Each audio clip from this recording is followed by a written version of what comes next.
Boa tarde a todos. Eu sou José Antônio Pinotti, ou Swami Rudrananda. Eu sou Acharya Deva, ou líder do Ashram Morada de Shiva. E eu estou aqui com vocês nesse final de junho para compartilhar algumas impressões sobre o momento, sobre a vida. Muitas pessoas me pediram para fazer uma live, mas como o intuito desse vídeo é passar informações shivaístas, o termo live nem se aplica. Então vamos fazer uma DED de Shiva. Ou seja, vamos entender mais esse momento à luz do hinduísmo Advaita, do hinduísmo shivaísta, esse momento tão importante, esse momento de desconstrução, esse momento de oportunidade para as pessoas se transformarem. Hoje é um dia muito especial porque o mundo está completando 10 milhões de infectados de coronavírus, quase 500 mil mortos. Só no Brasil nós temos 1.300.000 infectados, estamos com 55 mil mortos. Ou seja, é uma oportunidade de aprendizado para todos nós nesse planeta, pelo desencarne em massa, pela transição de planos, pela oportunidade de se repensar o conceito de vida, de morte, de existência. Então, vamos estar falando um pouco mais sobre isso. Antes de mais nada, sempre que eu coloco para alguém que eu sou um líder espiritual, um líder religioso, todos me olham com cara de filho da puta. Ou seja, o velho ranço das pessoas enxergarem qualquer liderança nesse aspecto de desenvolvimento espiritual como mercenário ou como realmente esses pastores caça-níqueis, faz com que a parte das pessoas se dividam entre quem tem a fé cega e quem acaba tendo um ceticismo quase cínico em relação a uma caminhada espiritual. Nós temos realmente todos os registros do Ashram Morada de Shiva como religião, como igreja, mas eu sempre falo que eu não sou líder religioso coisa nenhuma, eu sou no máximo um facilitador do caminho espiritual. Porque, na verdade, nenhuma religião estabelecida vale a pena. Toda religião estabelecida é um atraso de vida, porque ela é baseada no controle, na venda de sonhos, no medo da morte, na fantasia de um pós-vida melhor. Então, existem alguns caminhos espirituais que não podem ser considerados religiosos, como o hinduísmo, como o budismo, como o xamanismo. Ou seja, são práticas espirituais muito antigas, não podem nem ser chamadas de filosofias e nem de religiões, porque não possuem uma doutrina fixada e estabelecida, não possuem um conjunto de dogmas que as pessoas devem, de maneira padronizada, acreditar, não possuem uma hierarquia bem definida, com um comando de um superior controlando o outro e discípulos tendo que obedecer mestres. Ou seja, o hinduísmo, o budismo, o xamanismo são caminhos internos, diversos, onde muito mais importante do que leituras, do que acúmulo de conhecimentos, é importante a prática de cerimônias, de rituais, de vivências, que colocam as pessoas primeiro no estado contemplativo, de admiração da beleza da existência, e essa contemplação pode evoluir para a meditação, o estado de cessar os pensamentos, o estado do vazio, que nos traz uma sensação de êxtase e nos traz uma conexão com o eu superior. Tanto que essas três vertentes, budismo, hinduísmo, xamanismo, são linhas que nem exigem e nem é necessário que as pessoas acreditem em Deus. Se existe Deus ou não, não importa. O que existe é o eu superior, uma consciência interna que cada um dá o nome que quiser, que cada um chame como preferir. E mais importante do que crer, do que ter devoção, é criar afinidade com essa energia. É criar uma sintonia para entender qual que pode ser o próximo passo do desenvolvimento humano. como nós, como seres humanos, somos seres que não estamos prontos, nós estamos num estado latente de nos tornarmos super-humanos, que é o estado de samadhi, que é o estado de iluminação e que é o estado de despertar, de emancipação, de liberação de todas as programações da existência. Estou aqui isolado no quintal de casa para compartilhar algumas vivências, algumas reflexões com vocês. Nem diria que são conhecimentos, nem informações, são muito mais reflexões, porque a questão não é dar um conjunto de crenças para que vocês usem, mas sim tentar compartilhar insights que fizeram sentido para mim e talvez façam sentido para você. E nós estamos num momento muito afortunado, num momento onde nós devemos comemorar. Como shivaísta, nós comemoramos as perdas. O bom shivaísta é aquele que perde sorrindo. É aquele que entende que o propósito da perda não é a dor nem é o luto, é sim o desapego. O que é o desapego? O desapego é conseguir contemplar a existência sem julgar, sem essa dualidade de melhor ou pior, de dor ou prazer, e entender que pode ser uma experiência, um aprendizado muito útil para um salto de consciência de cada um. Todos esses números que nós falamos também são fictícios.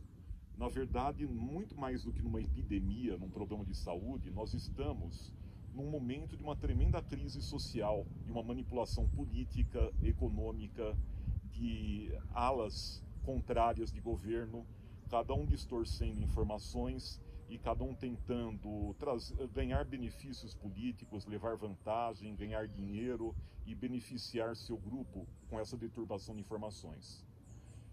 Como eu disse, hoje nós teríamos aqui no Brasil 1.300.000 infectados de coronavírus e 55 mil mortos.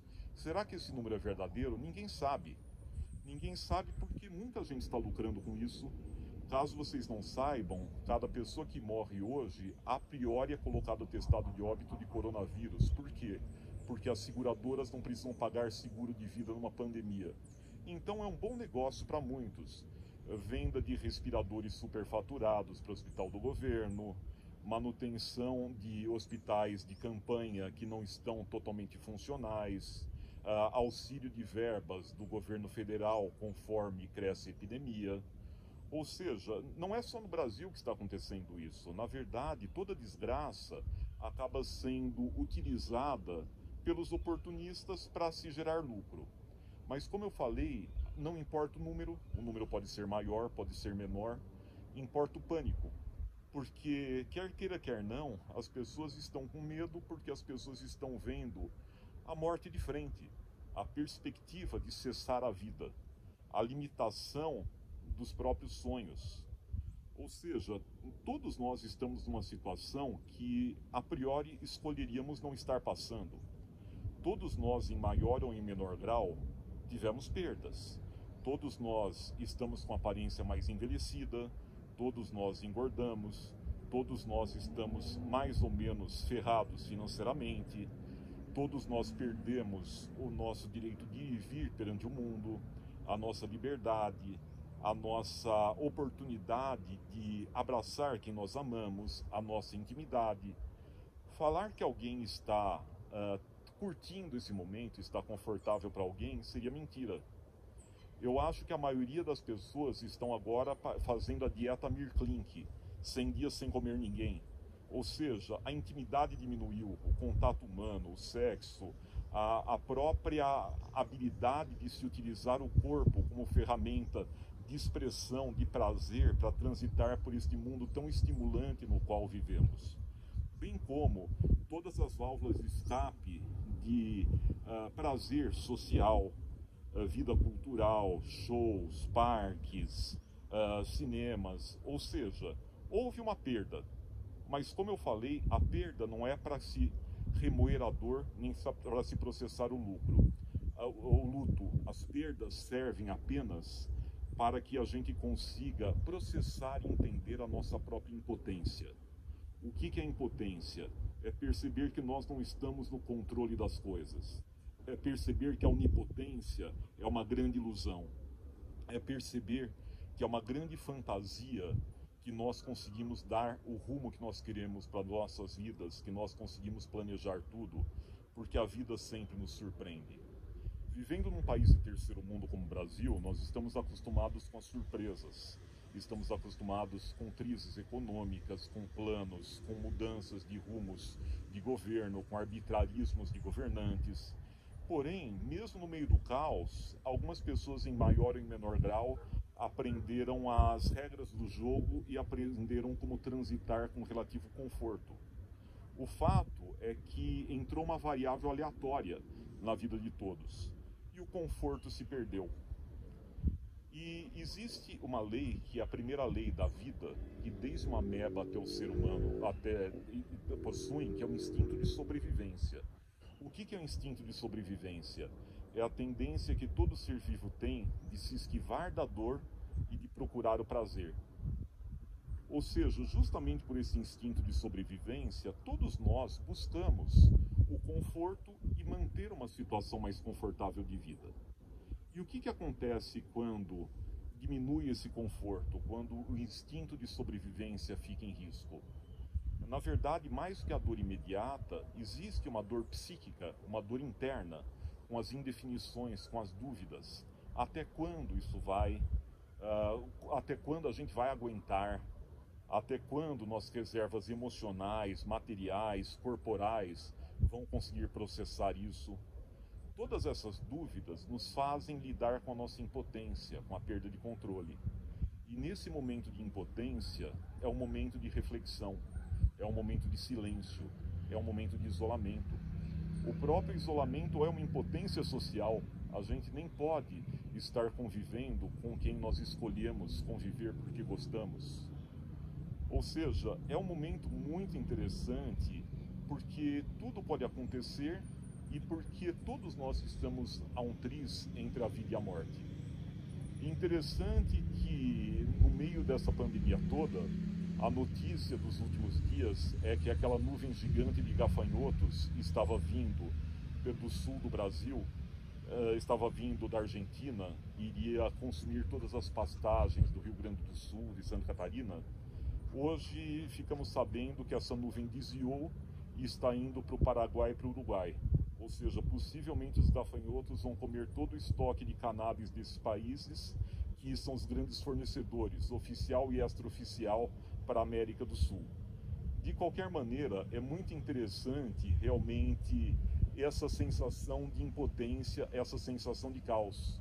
Os uruguaios acharam que tinham conseguido um moto contínuo, produziam doce de leite e produziam a cannabis para aumentar a larica e aumentar o consumo de doce de leite. Era uma estratégia interessante, e isso pode acabar. O Paraguai também, que tem muitos pastos, grande produção de carne, grande produção de cannabis, que é distribuído ilegal no Brasil, também pode ficar comprometido. Ou seja, o que acontece com a humanidade se tiver uma diminuição do consumo de carne, diminuição do consumo de tudo aquilo que ela achava necessária?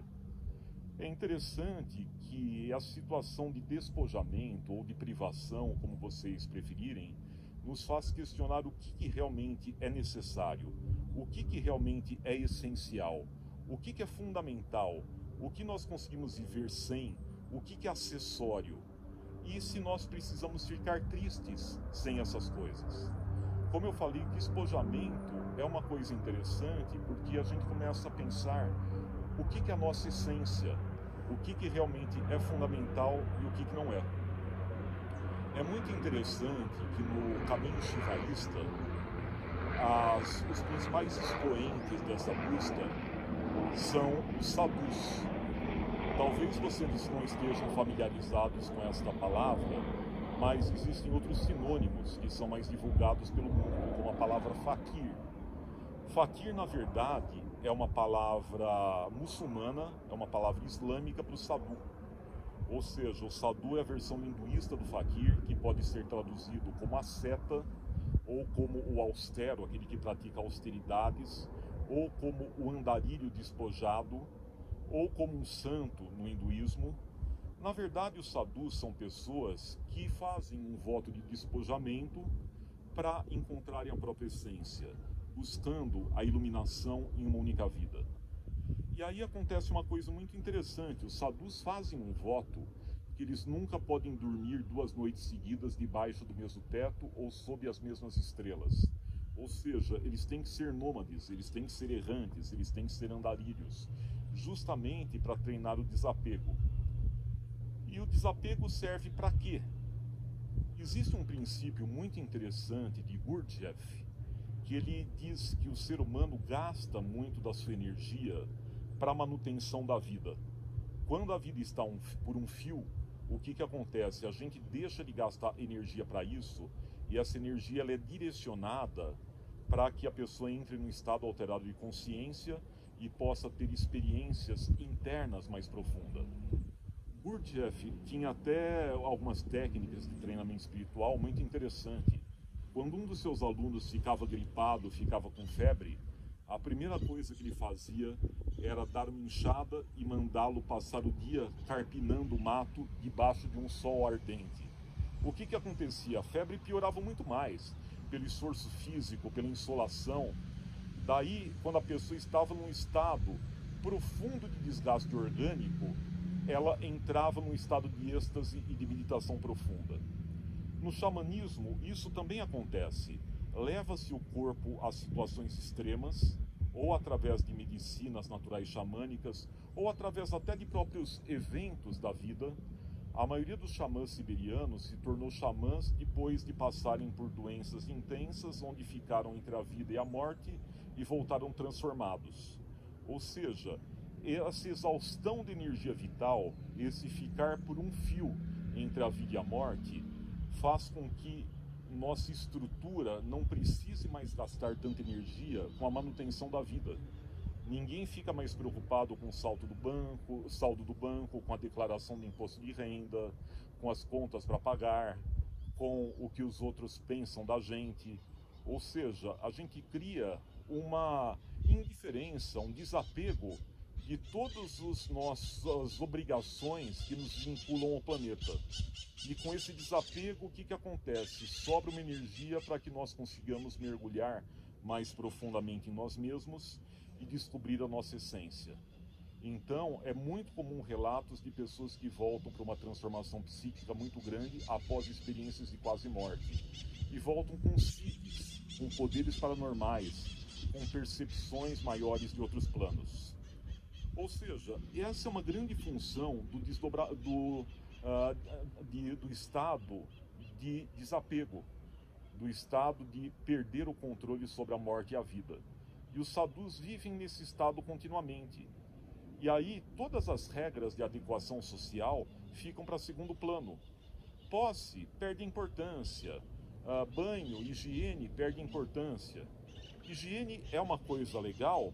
Sim, claro, porque higiene nos permite controlar os micro-organismos do nosso corpo e do nosso entorno para evitar que nós adoeçamos. Sem higiene, a manutenção do corpo, da vida, se torna mais difícil. E até o convívio social muito mais precário. De qualquer maneira, os sadhus renunciam à higiene, à manutenção do corpo, à manutenção até da própria sobrevivência. Eles comem algo quando encontram ou quando doam a eles. Eles dormem em qualquer canto, geralmente ao relento. E o que eles fazem o dia inteiro? Contemplam, meditam, rezam, cantam mantras e fumam cannabis. Cannabis é uma medicina shivaísta que é profundamente desagregadora, que faz com que as pessoas percam a memória de curto prazo, a memória de longo prazo e fiquem apenas no aqui e agora. Ou seja, não dá para trabalhar com cannabis, não dá para produzir, não dá para acumular, porque na verdade é uma medicina que trabalha a desvinculação do mundo, é uma medicina desconstrutiva, que desconstrói lógica, razão, pensamentos e até o apego à vida. E por isso que é uma das medicinas de uso contínuo dos sadhus. Mas mesmo entre os sadhus indianos, existe uma ala ainda mais intensa, ainda mais radical, que são os agouris. O que significa agori? A significa não, é um prefixo. Gori significa aversão. Agori são os que não têm aversão a nada. são os que não têm nojo a nada, ou seja, eles brincam com a própria dualidade da existência, eles brincam com essa questão do apego, da busca de conforto e da esquiva da dor, e abraçam todas as experiências igualmente, porque para eles o maior risco da vida não é passar pelo desconforto, é ficarem presos à dualidade e presos à vivência desse mundo tridimensional que impede que as pessoas tenham um salto de consciência, que impede que as pessoas tenham uma percepção maior do seu eu superior. E os agores, eles têm alguns procedimentos realmente curiosos. Realmente eles comem carne humana, de pedaços de cadáveres putrefatos boiando nos rios. Por quê? Porque é um ato de mostrar que eles não têm nojo nem apego a nada. Eles vivem nos lixões, nos campos de cremação, entre os ratos. E, na verdade, eles não comem só carne humana, é um pedacinho de vez em quando. E eles também ficam lambendo o crânio, tomando água do rio sujo em taças de crânio, tocando flautas de fêmurs. Na verdade, é um ato de desdém, de brincadeira com a própria morte. E os agores, na verdade, eles são muito mais bem nutridos e muito mais fortes, mais gordinhos do que os sadhus convencionais. Os sadhus convencionais, eles praticam mais austeridade, a mortificação, negando os sentidos, e os agores não. Eles se alimentam das oferendas de alimentos que as famílias fazem nos funerais, nos campos de cremação. Então, geralmente, eles são bem nutridos, eles são fortes, eles são muito ativos, eles acabam sendo mais vigorosos do que os sadhus comuns. Só que é muito difícil se aproximar dos agores. Por quê? Porque eles não estão nem aí com o público em geral. Então, ao se aproximar dos agores, geralmente eles jogam fezes e urina em quem está passando perto. Eles agridem com bastões, porque eles querem mostrar que eles não estão presos a regras de controle social. A maioria dos sadhus andam seminus, só com uma tanga, e rolam em cima de cinza das cremações, andam todos brancos, não são muito higiênicos, no máximo tomam banho no Ganges, que também é poluidíssimo, e eles não adoecem. Ou se adoecerem também não tem problema, que se eles morrerem, a morte é considerada uma Mahasamadhi, a perspectiva de liberação da matéria e a perspectiva de uma iluminação. E os agores, eles são particularmente interessantes porque ao mesmo tempo que eles são temidos, eles são idolatrados pelos indianos, porque os indianos consideram que eles têm poderes paranormais, que eles são grandes magos. Então é muito comum as pessoas procurarem os agores fazendo pedidos e oferecendo presentes e oferenda para eles, e eles, como não têm nenhuma das restrições morais, acolhem, recebem os presentes, fazem algumas cerimônias mágicas para tentar canalizar essa energia psíquica deles para atingir um propósito prático que as pessoas pedem para que eles atinjam.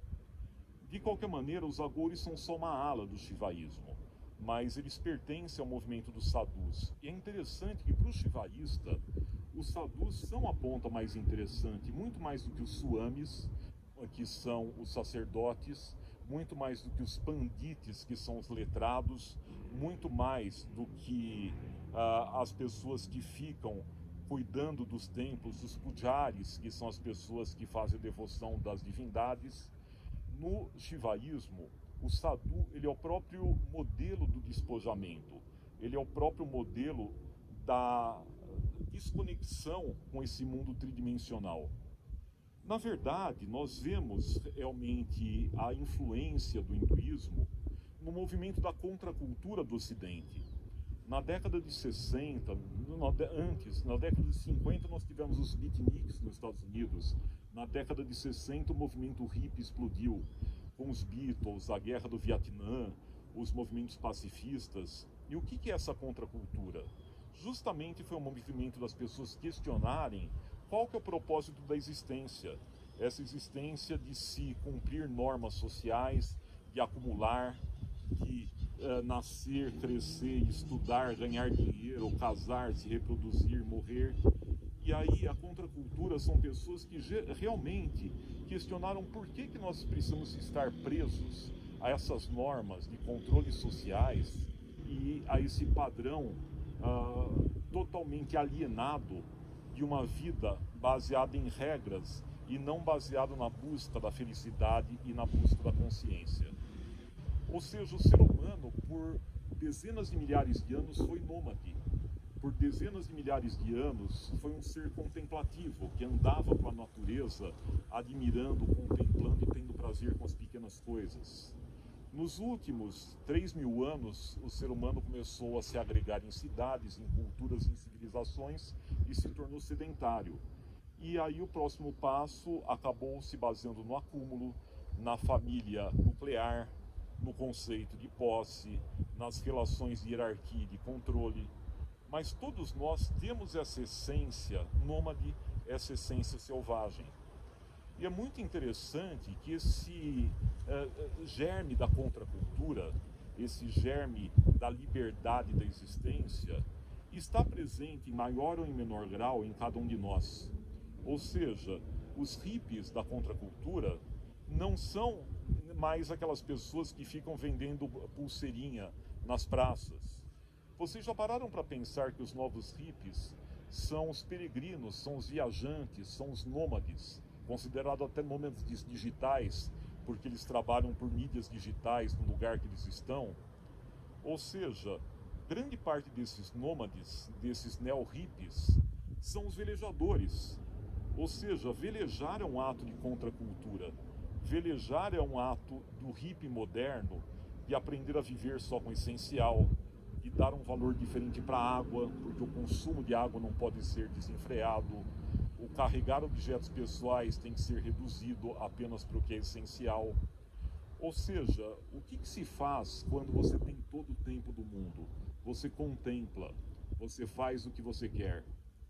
Será que existem hippies, velejadores, ciganos, deprimidos, infelizes? Não, porque quem tem todo o tempo do mundo realmente pode questionar o que é a vida, pode questionar o que gosta e pode fazer o que gosta, porque a pessoa não vive pelas obrigações, pelos deveres, pelas limitações de protocolos a cumprir. A pessoa vive para buscar a essência do prazer, dos seus gostos e não pelas regras. E é bem interessante realmente que esse momento do coronavírus, da quarentena, está nos permitindo isso. Ou seja, muitos estão trabalhando em casa, em home office, outros não estão trabalhando, outros estão desempregados. Mas a questão, o próprio ato de ficar em casa o dia inteiro de pijama, sem tomar banho, sem fazer barba, de questionar todos esses critérios de higiene, de estética, de adequação, de limpeza, e as pessoas continuam vivas ainda assim, isso que é interessante, esse questionamento, o que sobra quando nós deixamos de lado o tem que?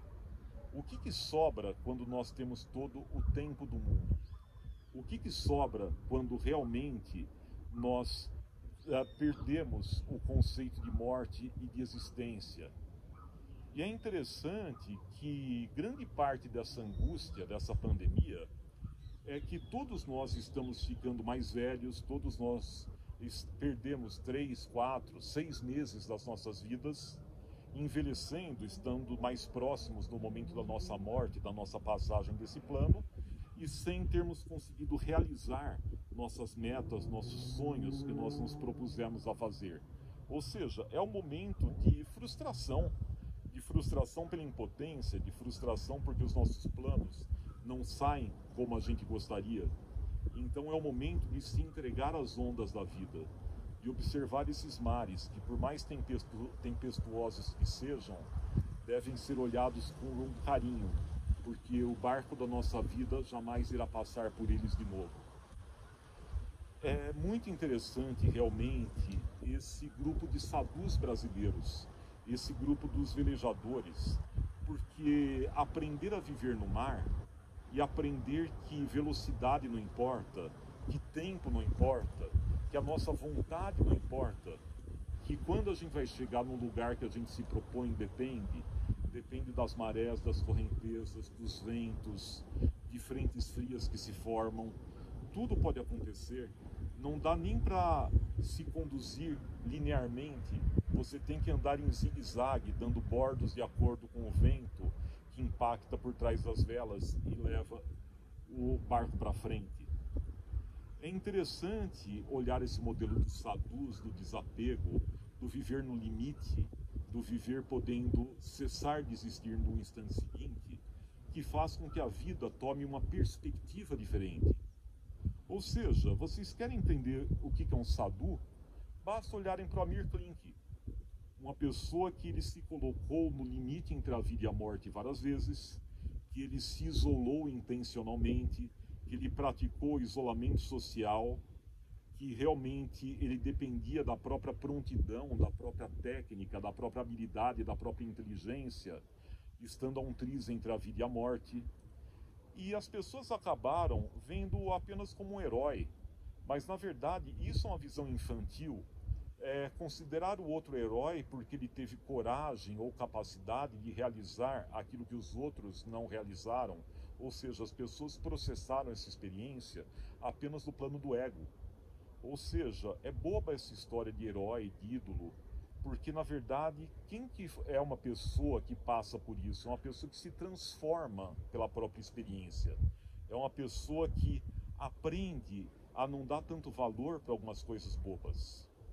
O próprio Amir Klink falou que remar 100 dias entre a África e o Brasil foi simples, porque foi muito bem planejado, ele estava com um barco que não tinha grandes riscos, o barco capotava e se virava de novo sozinho.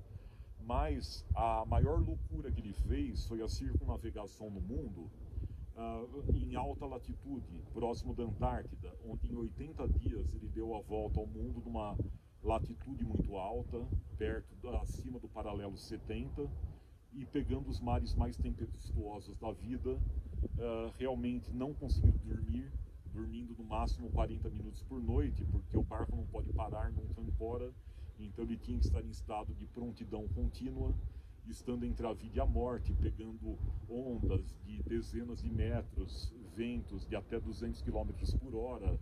Ou seja, o que faz com que um maluco se coloque entre a vida e a morte? O que faz com que a pessoa renuncie ao próprio conforto e se coloque numa situação de limite, de risco extremo, sozinha, para questionar realmente o que é a vida, o que é o existir e o que é o cessar de existir. É muito interessante que todas as pessoas que passam por a situação de limites voltam transformadas. E até é muito interessante, para quem não conhece o Amir Klink e o considera um ídolo, saiba que ele não é uma pessoa fofinha, preocupada em agradar socialmente, porque quem viveu nesse estado de limite está pouco se lixando com a adequação social, com as regras sociais. A pessoa está mais preocupada em falar a verdade, em compartilhar o que acredita, ou em compartilhar seus exemplos de vida. Ou seja, não tem nada a ver com aquela imagem pré-formada, com aquele estereótipo do herói sorridente e poderoso, dando bons exemplos. Na verdade, ele tem uma coisa meio hostil, meio agressiva, e toda hora que chegam puxa-sacos que querem enquadrá-los em determinados papéis, ele acaba se esquivando ou dando uma patada. E os sadhus fazem a mesma coisa. Vocês acham que um sadhu, como um caminhante espiritual, tem que ser dócil e fofinho? Não necessariamente. Um sadhu não tem tempo para futilidade. Ele não tem tempo para alguém que queira tirar uma lasquinha, parasitar o seu tempo, a sua energia, interferir no seu caminho, porque ele tem coisas mais úteis para fazer contemplando a vida. Porque ele não está apegado em desejos de receber coisas dos outros, em troca de favores e de adequação social. Então é muito interessante que uma pessoa liberta é um perigo para a sociedade, porque a pessoa ela acaba não sendo controlada pelo dinheiro dos outros, pela oferta de afeto, de sexo, de atenção dos outros. Ou seja, a pessoa que tem uma conexão própria com a existência, ela não é subornável, ela não tem o apego que faz com que manipulações dos outros a obriguem a fazer o que ela não quer. Então, é por isso que o conceito que o ocidental tem do santo, do caminhante espiritual, como aquela pessoa passiva, doce, amorosa é um grande equívoco, porque na verdade a pessoa aprende a não precisar de nada, a pessoa aprende a introspecção. Claro que esse estado de êxtase é um estado amoroso, mas o estado amoroso é estar em harmonia consigo mesmo e com o meio, e não ser vítima e ficar à mercê do meio, de acordo com o que as pessoas esperam de você. Ou seja, existe uma diferença muito grande entre o que é um salto de consciência espiritual de fato, com o que os outros acham que deveria ser uma postura de um líder religioso só para passar a sacolinha e só para conseguir recursos através das historinhas bonitas que ele conta. De qualquer maneira, estou aqui para falar realmente do que é o caminho shivaísta, que é um caminho baseado na não dualidade. É um caminho baseado no não maniqueísmo, no não apego. É um caminho que não nega a matéria, mas que entende que a matéria tem sempre o lado dual, tem as duas faces, mas em si ela é una. Ou seja, no mundo material nós temos dia e noite, nós temos o açúcar e o sal, nós temos o frio e o quente, nós temos a dor e o prazer. Mas eles não são totalmente duais, porque eles são duas faces da mesma moeda. Geralmente as pessoas se polarizam e as pessoas acabam tendo esse instinto, que é o lugar comum social, de realmente fugir do desprazer. E algumas pessoas conseguem desarmar esses instintos. Vocês já pararam para pensar que uma pessoa comum, quando ouve um estouro, o barulho de uma bala, ela corre na direção contrária. Um policial corre na direção do barulho. É interessante que algumas pessoas não têm esse senso de medo e têm realmente esse impulso para confrontar a situação. Ou seja, uma pessoa comum, quando vê uma fogueira cheia de fumaça, ela aprende a respiração. Uma pessoa que segue um caminho xamânico é capaz de olhar para a fogueira e encher os pulmões com a fumaça e tudo, porque a diminuição do oxigênio pode provocar uma experiência diferente, um estado alterado de consciência diferente. Ou seja, sair do lugar comum é renunciar ao apego do conforto material. Mas vejam bem, o apego do conforto material não significa voto de riqueza ou voto de pobreza. Até um exemplo interessante, já que nós citamos o Amir Klink. Recentemente o Amir Klink vendeu o veleiro dele, que ele fez essa circunnavegação da Antártida. É um veleiro de 100 pés, é um veleiro de 100 pés são 30 metros, é um veleiro de quase 100 toneladas, ou seja, é um veleiro que tem praticamente o mesmo porte da lancha do Roberto Justus, que também é uma lancha a motor de 100 pés e 30 metros e de perto de 100 toneladas. E o valor de cada um deles deve ser aproximadamente uns 10 milhões de dólares novo. Como para barcos, 10 anos dá uma depreciação de 50%, o Amir Klink deve ter vendido o veleiro dele por uns 5 milhões de dólares. É muito, é pouco? Para um hippie, para um eremita, 5 milhões de dólares é uma heresia? Por quê? É interessante também que o Amir Klink ele é dono de uma grande marina em Paraty, onde ele tem uma comunidade de mais de 300 barcos ancorados nessa marina, de serviços, produtos.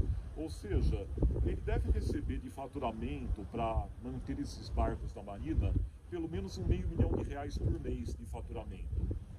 E é uma pessoa muito engenhosa como ele, que sabe fazer as coisas sem desperdiçar recursos, deve realmente ter um grande lucro com isso. E qual que é o problema do lucro? Nenhum. Ou seja, essa visão maniqueísta, polarizada, de capitalismo versus humanismo, é uma visão totalmente equivocada. O indiano, e mesmo com despojamento, mesmo com desapego, ele não tem esse tabu pela matéria. Muitas vezes os sadhus usam uma saia de pele de tigre. Isso, na Índia, deve custar alguns milhares de dólares, porque o tigre é um animal em extinção e um animal raro, que não costuma ceder a pele para que ninguém faça saias, é um animal perigoso. Os sadhus costumam usar japamalas, que são esses terços de Rudraksha, da semente sagrada de Shiva. Isso, como essa que eu estou usando, é baratinho, na Índia custa menos de $1, mas existem outros japamalas, chamados Siddhi japamalas, que são feitas de rudrakshas diferentes. A rudraksha, ela pode ter várias bipartições na semente, de 1 a 16 gomos em cada semente. E algumas mais raras, e quanto mais rara, mais cara. Esse Siddhi mala, ele custa em média uns $300 na Índia. Considerando que a maioria da população da Índia vive com $1 por dia, um colarzinho, um japamala de um sadhu, custa uns $300. Custa um ano da manutenção de uma pessoa comum. A saia do tigre deve custar mais de uma década de manutenção de uma pessoa comum. Entretanto, os sadhus são despojados, mas despojado não significa pobre, não significa miserável. Da mesma maneira que o Amir Klink não é nem pobre nem miserável, da mesma maneira que ele pode ser uma pessoa da contracultura, que ele montou ao mega veleiro dele de 100 pés para condições extremas, onde existia rodízio de comando, onde todos faziam as mesmas coisas, todos realizavam tarefas alternadas sem um ter superioridade ao outro. Ou seja, status não é ascendência e não é posse, embora a gente possa utilizar alguns objetos para um conforto do nosso ser e para aproveitar experiências que vão alterar a nossa consciência. É interessante que no hinduísmo as próprias divindades têm uma conotação de abundância. O que é abundância? É ter todas as experiências que você gostaria na proporção que você espera. Ou seja, são deuses da abundância. Ganesha, que é um deus do empreendedorismo, do comércio, da inteligência, da cultura. E é uma outra deusa da abundância, Lakshmi, esposa de Vishnu, que é a grande mãe, que é a deusa da sorte, a provedora de coisas que caem no nosso colo. Ou seja, a abundância representa a própria mão divina se colocando em cima da cabeça dos homens e dando oportunidades para que as pessoas tenham experiências mais abrangentes de vida. O que não tem nada de errado, porém, aonde que está o erro? É o apego. Porque tudo na vida é cíclico. Tudo na vida tem o sentido de expansão e de retração. E esse é o próprio significado de Shiva. Ou seja, o universo se expande e o universo se retrai. Após o Big Bang, após a grande explosão de matéria e energia, que está estimada entre 10 e 20 bilhões de anos atrás, a matéria começou a se formar e as nuvens de gases se espalharam pelo universo, só que em determinado momento essas nuvens de gases começaram a se acumular em algumas regiões e isso começou a gerar uma força gravitacional. E a força gravitacional faz com que as nuvens de gases se comprimam. Comprimindo, os átomos de hidrogênio ficaram muito próximos e começou a fusão nuclear, que é o nascimento das estrelas. Então, o que é uma estrela? A estrela, o ser estelar, é uma nuvem de gás submetida a pressões gravitacionais enormes que fazem com que ela se comprima e a pressões de expansão, de explosões nucleares enormes que fazem com que ela se expanda. Se essa energia de expansão nuclear, da explosão nuclear, for muito maior do que a energia de contração da gravidade, a estrela explode, vira uma supernova. Se, por outro lado, a gravidade foi muito maior do que a força da explosão nuclear, a estrela encolhe, fica uma anã branca. Ou seja, esse movimento de expansão e de retração é uma realidade, é uma lei do universo. E é um movimento de Vishnu, que é a organização do universo, a expansão, e de Shiva, que é a retração, que é a desconstrução, que é o desapego. E Shiva representa justamente isso, esse momento de desconstrução de crença, de simplificação da vida, de despojamento, onde nós largamos o que é supérfluo e ficamos só com o essencial. É um momento onde nós temos que aprender a rir de tudo que nos prendia, de todos os tenquês, de todas as regras, e percebemos simplesmente que a vida pode ser mais leve e que as coisas podem funcionar de uma maneira mais simples. Grato pela atenção de vocês e estaremos juntos em breve. Om Namah Shivaya.